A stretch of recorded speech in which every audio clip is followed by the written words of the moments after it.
The morning started like any other quiet Saturday in our small suburban neighborhood.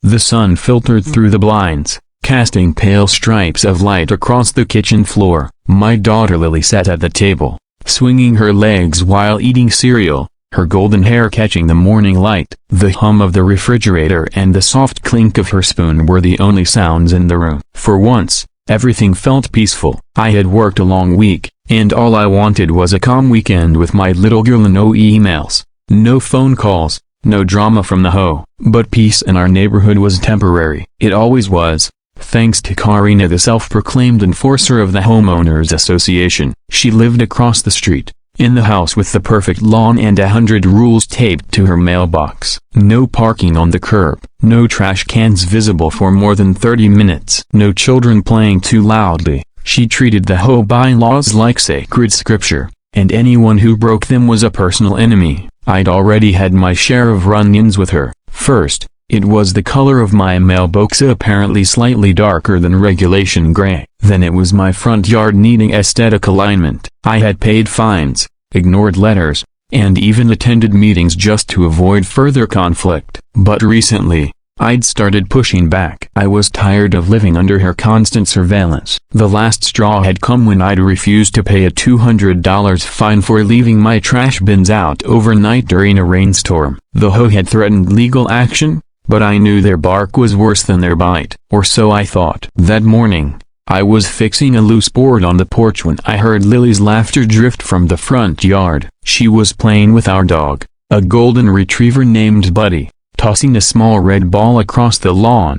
It was one of those moments that make you forget about everything else, and the kind of pure, innocent joy that fills the air. I remember smiling to myself, tightening the last screw, when a sharp voice shattered the calm. "What do you think you're doing?" I looked up and saw Karen marching across the street, her short blonde hair perfectly sprayed into place, sunglasses hiding her eyes. She was wearing her usual Hoe Patrol outfit, a pastel cardigan, clipboard in one hand, and a phone in the other. Even from the porch, I could feel the anger rolling off her like static. Lily froze mid-throw, clutching the ball. Buddy barked once, confused. I wiped my hands and started down the steps. "Morning, Karen," I said, forcing a polite tone. "Something wrong?" She stopped at the edge of my yard, jabbing a finger toward my driveway. "You're in violation again. You were supposed to pay your outstanding fines last week, and now you've added another. Your trash can's still visible from the street."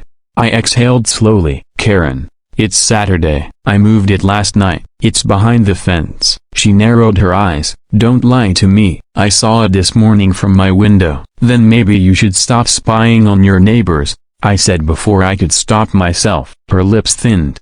"That attitude is exactly why people like you don't belong here. The hoe exists to maintain standards. If you can't follow simple rules, maybe this neighborhood isn't for you." I felt my jaw tighten. "Karen, I've paid more fines than I can count for your petty complaints. You're not the law here." She took a step forward. "Oh, I can call the sheriff if I need to." "Unpaid hoe fines are grounds for action." Before I could respond, Lily spoke up, her small voice trembling. "Daddy, I don't like her. She's scary." "That did it. Go inside, sweetheart," I said, my voice softer now. Lily nodded and turned toward the porch, but before she reached the steps, Buddy barked again. The sudden noise must have startled Karen, because her hand went to her hip, and that's when I saw it. A gun. For a heartbeat, my mind refused to register what I was seeing. She wasn't just carrying Ida, she was holding it, pointing it toward my yard, toward my daughter. "Karen," I shouted,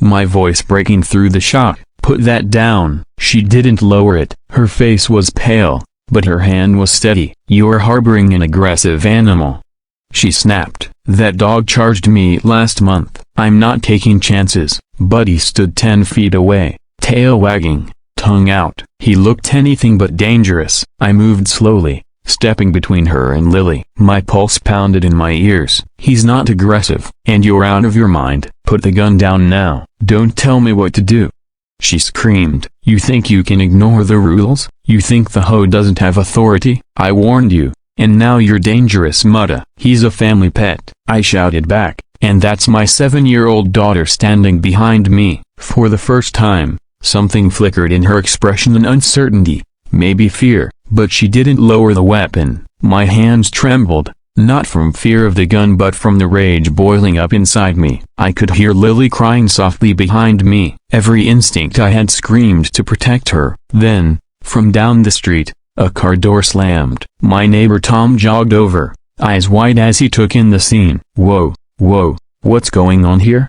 he said, raising his hands. "Call the police," I yelled. Karen's head snapped toward him. "Stay out of this, Tom. He's in violation." But before she could finish, Tom pulled out his phone. She froze for a second, then finally, slowly, lowered the gun. Her hands were shaking now. "You're making a mistake," she muttered, backing away. "You people don't understand how this works." I grabbed Lily and pulled her close. She buried her face in my chest, sobbing. I could barely breathe, the adrenaline still rushing through me. Karen turned and stormed back across the street, clutching her clipboard like a shield. The police arrived 15 minutes later. 2 patrol cars, lights flashing, tires crunching on the pavement. They talked to me first, a calm, methodical questions while I held Lily in my arms. I told them everything, every word, every gesture. Tom backed me up. A few other neighbors peeked from their windows, whispering. When they crossed the street to talk to Karen, I watched her expression harden again. She denied everything. Of course he said she never pointed the gun, that I was overreacting, that she was simply enforcing her safety. But then one of the officers asked to see her security camera footage. Her confident posture faltered. She hesitated just a little too long. They cuffed her on the spot. I'll never forget the sound of the metal clicking shut or the look in her eyes of pure disbelief, as if she couldn't imagine the world holding her accountable. Lily watched from the porch, her small hand gripping mine. "Is she going to jail, Daddy?" she asked softly. I knelt beside her and brushed a tear from her cheek. "Yes, sweetheart," I said, "she is, because no one points a gun at a child and walks away from it." The officers drove off, taking Karen with them. The street was quiet again, but it wasn't the same silence as before. It was heavier, charged with everything that had just happened. I looked across at her perfect lawn, her spotless windows, the empty porch where she used to stand and watch everyone. For the first time since moving here, the neighborhood felt like it belonged to USA, not her. That night, after I put Lily to bed, I sat outside under the porch light. The air smelled of rain and pine, cool and clean. My phone buzzed with messages from neighbors thanking me for standing up to her. Apparently, I wasn't the only one she terrorized. Complaints, threats, false finesse. She'd done it to half the street. I guess someone just needed to be the first to say enough. I looked across the street one last time. The blinds in her windows were still drawn, but her house felt different now, empty, stripped of power. Maybe tomorrow I'd finally call the Ho office and tell them what I really thought of their little kingdom. But for tonight, I just sat there, listening to the quiet hum of crickets, holding a cup of coffee, and feeling for the first time in a long time safe.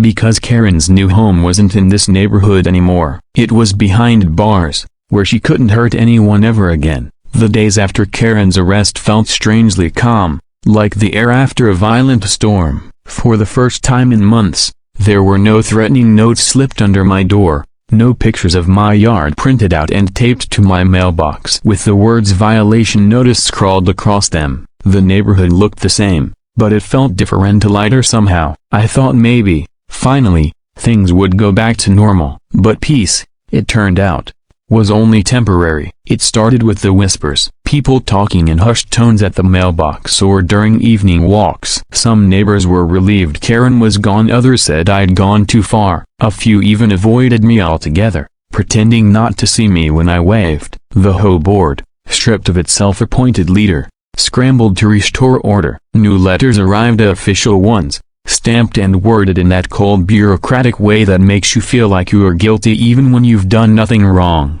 The first letter said there would be an emergency home meeting to address recent events and establish community harmony. I almost laughed at the irony. Harmony? Karen had pointed a gun at a 7-year-old. What kind of harmony was left to restore? That evening, I sat on the porch with a mug of coffee, watching Lily draw chalk flowers on the driveway.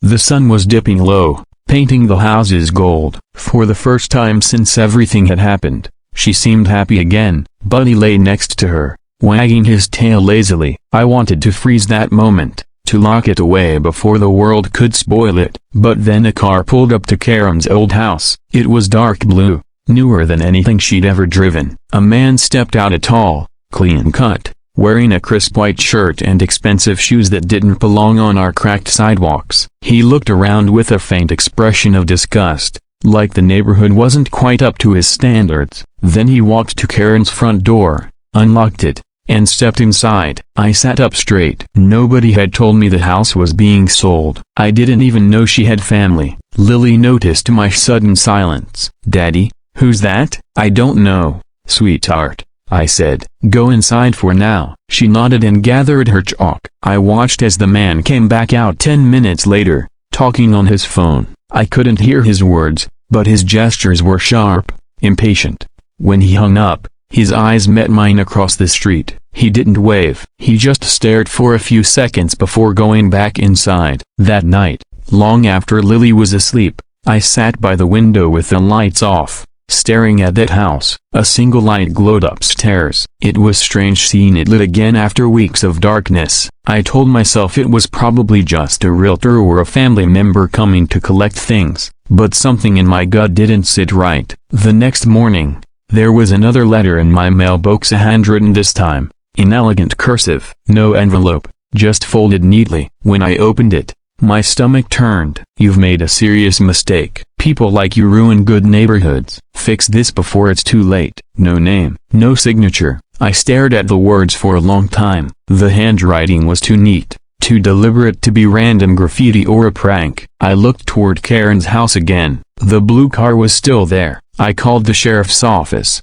the same deputy who'd handled the incident before. He said they'd look into it but couldn't do much unless there was a direct threat. I thanked him and hung up, though the call didn't make me feel any better. That evening, as I took Buddy for a walk, I passed Karen's yard. The man was outside now, kneeling near her mailbox. He was scraping something off Ida, her name, probably. When he stood, he looked over and gave me a tight, humorless smile. "You must be the neighbor," he said. His voice was smooth, calm, too calm. "That's right," I replied carefully. "And you are?" "Her brother," he said. "Daniel." He extended a hand, but there was no warmth in it. I shook it anyway, more out of habit than trust. "She told me all about you," he said. "The man who got her arrested." My jaw tightened. "She pointed a gun at my daughter." He tilted his head. "Karen was a lot of things, but she wasn't dangerous. She just wanted people to respect the rules." "She could have killed my child,"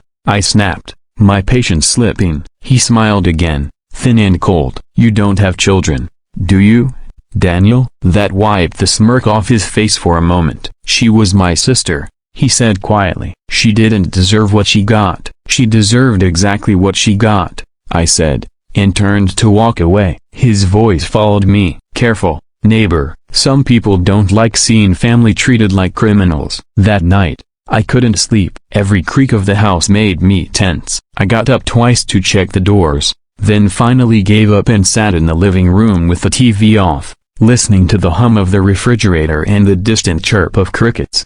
Around midnight, headlights swept across my window. I peered out to see Daniel's blue car idling across the street. The engine was off, but the lights stayed on, flooding my lawn in harsh white beams. I watched for 5 minutes, 10, 15. He didn't move. He just sat there, a shadow behind the glass. When I finally called the sheriff again, the car was gone. The next morning, my trash cans were knocked over. A dead squirrel was stuffed inside one, a childish act, maybe, but deliberate. I cleaned it up before Lily saw. At breakfast, she asked, "Daddy, why is that man still there? He stares a lot." I forced a smile. "He's just sad about his sister, honey." "Don't worry."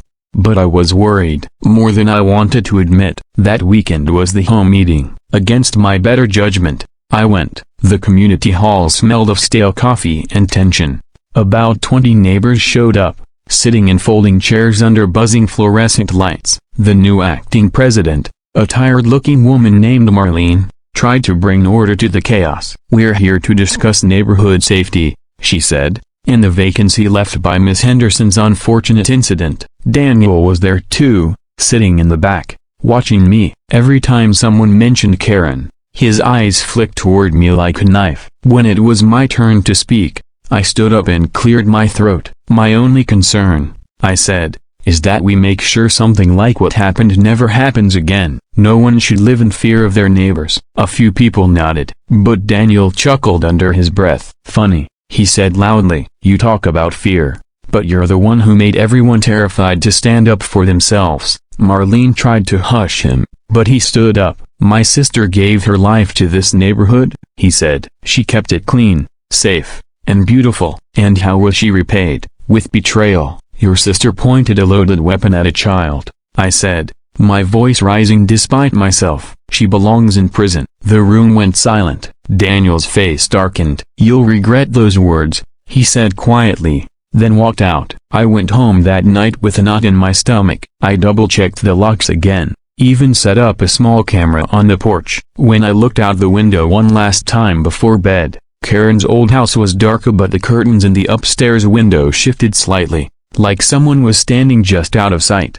The following morning, my front door was wide open. The lock wasn't broken, it was simply a broken bar unlocked. Lily was still asleep, thank God, but the living room felt wrong. A single piece of paper lay on the floor by the door. It was a photograph, an old one. Karen, smiling in her yard, the Ho banner hanging behind her, and scribbled in thick black ink across the photo were 3 words: "She was right." My hands trembled as I looked at the picture. The house was quiet except for the faint ticking of the kitchen clock. I went to the window and looked across the street. The blue car was gone, but I knew, deep down, that this wasn't over. Karen might have been behind bars, but her shadow and now her brother's wasn't finished with me yet. The peace I thought I'd earned had been an illusion, and somewhere out there, someone was planning to make sure I paid for putting her there.